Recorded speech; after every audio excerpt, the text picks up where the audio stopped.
Good evening everybody and welcome back to episode 137 of Enter Crypto, where twice a day I keep you informed and fully up to date on all things crypto. If you're interested in that kind of thing, then subscribe to the channel. We put out a new video every 12 hours. So the story of the evening tonight is an article I found in CoinDesk's policy section. It's titled "India Reveals IMF is Working with G20 Countries for Crypto Regulations." Now, India has had a bit of a turbulent relationship with crypto. Well, the Indian government anyway. That is to say that they're basically creating rules. There's lots of discussion, and they're creating laws on exchanges already, and they're going back on what they've said about those laws and kind of reverting them, and the Supreme Court getting involved and reversing decisions that the government's made. So there's lots of back and forwards in India, and it's been a fascinating country to watch, just from the on the government side of things, how they've tried to create regulation and they've had pushback. And meanwhile, a lot of if you're into crypto, you'll see that there's a lot. Well, before they brought the ban in, there was a lot of companies and startups, from India in crypto, which just shows how sort of technologically advanced the people are that live in India.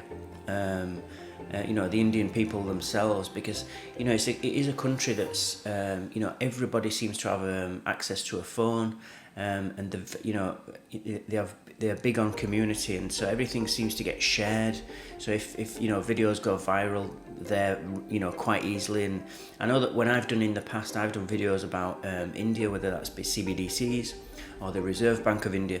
They've always the popular ones anyway, they've always seemed to have that kind of viral effect, in that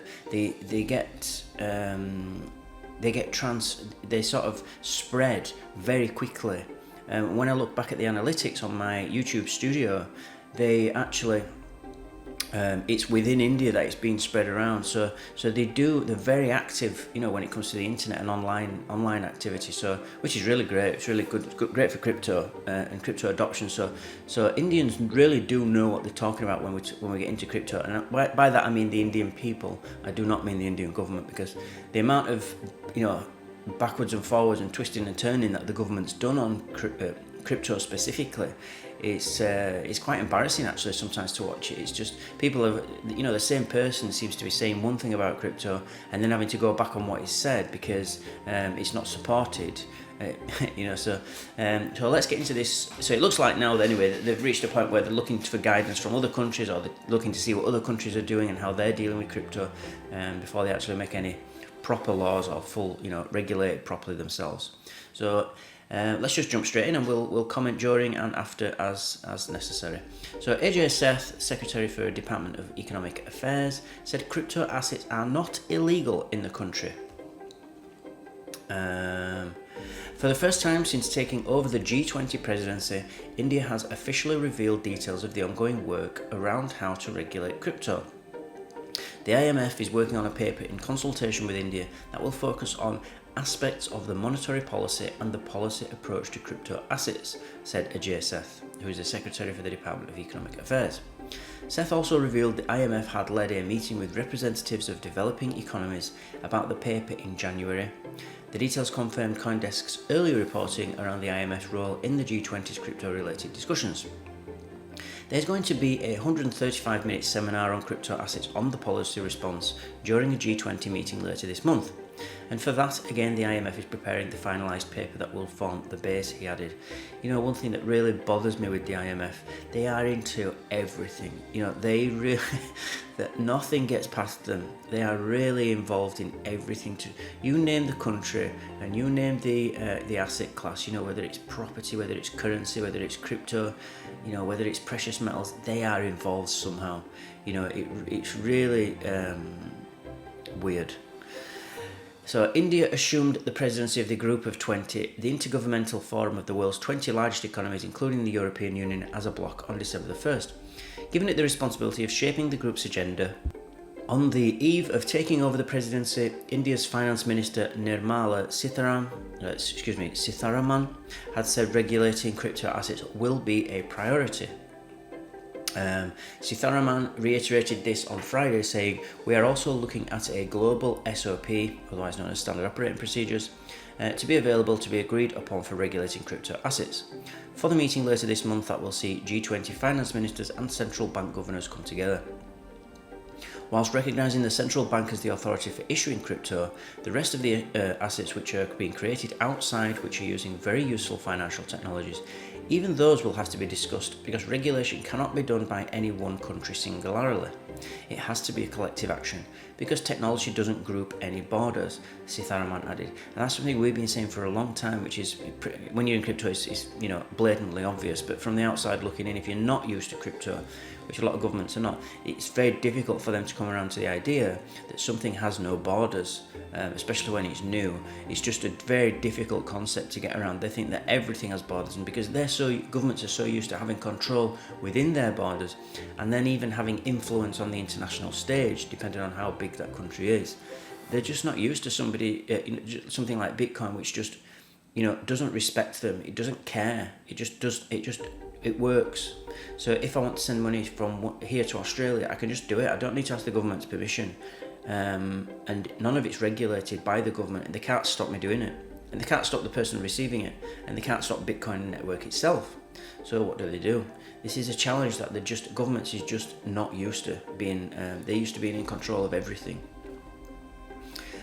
India's position on whether crypto is legal or not has been completely clear since it imposed stiff taxes in 2022, but didn't declare crypto as being legal. "I don't wait until regulation comes into place for taxing people who are earning profits," the Indian finance minister said when asked how a nation can tax something that it doesn't acknowledge is legal. "The question of legality will come only if something is declared illegal. Crypto assets are not illegal in this country," SETH explained, becoming the second official to give clarity on the matter. India's draft bill for crypto regulation has been in cold storage because the government wanted global consensus first. "We had prepared a bill which went through internal discussions. Thereafter there was a consensus that we have to deal with it at the global level," SETH said.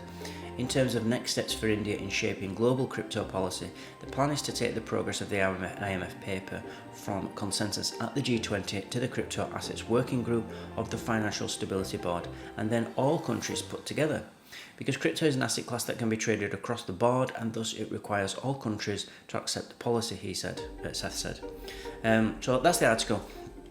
One thing that always, I find it hilarious with things like this is that you will never, this guy's saying that because crypto is an asset class that can be traded all across the board, it requires all countries to accept the policy. Now the thing is, you just look at the UN, the EU, you name it, any sort of group of countries that come together and start an organisation, they can't agree on anything. You cannot get every country to agree on something because there's too much leverage involved in disagreeing or vetoing other countries, what another country wants to do, because not everybody's friends. That's the reality. Russia and America are not friends. So the fact that they would agree on something would have to be mutually destructive on both parts. And crypto is not destructive. Crypto has, in my opinion anyway, it's a huge benefit. And it's, technology in general is an innovation are good things. So it actually benefits both countries. But oftentimes countries that are not friends will even disagree on things that it's actually good for both of them. So I think we're just never going to see countries agree on things like this. You're just never going to get a global response to this, not because it's crypto, because it can't be stopped or anything. Those things are true, but they can't agree on anything actually. There's nothing, and that's why we've got wars. Obviously, there's always going to be somebody that disagrees with you for either religious reasons, for economical reasons, just because they don't like that country, they'll disagree with them to make life difficult, so that they can have leverage later or negotiating power later, as kind of a bargaining chip to say, well, we'll give you that thing if you give us this thing later on. So it's silly to say that, it's unrealistic to say that everyone's going to agree on a policy for crypto, because nobody agrees on anything, not for any length of time especially. So another good article about India. I love reading and doing videos about India. It's a fascinating place when it comes to technology. So that's this evening's article. Remember everybody to please subscribe to the channel. Thank you for watching, thank you for listening. Join my team and I will keep you updated on all things crypto every 12 hours. Smash that like button if you feel you got value from this video, and I'll see you all in 12 hours time.